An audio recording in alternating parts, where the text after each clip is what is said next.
James. Lovely. And tell me where you come from. Gillingham, Kent, so not far away from Lovely. here. And whereabouts are we?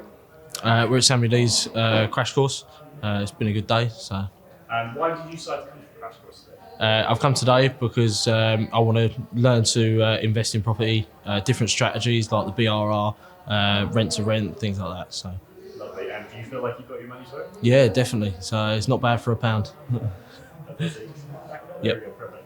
And what things have you learned that you're going to bring forward into your career? Mainly the BRR strategy, so buy refinance and buy refurbish refinance. It's a good strategy to help us move forward and push into our property investment. So Fantastic. And regarding Samuel as a person, how did you find his energy? How did you find? yeah, brilliant. So got a lot of energy.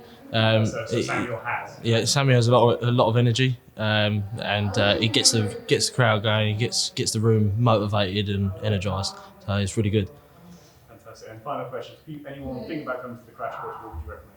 Yeah, they should definitely come to the crash course. I'd recommend anyone coming, like thinking of coming, definitely get booked on, come and do it.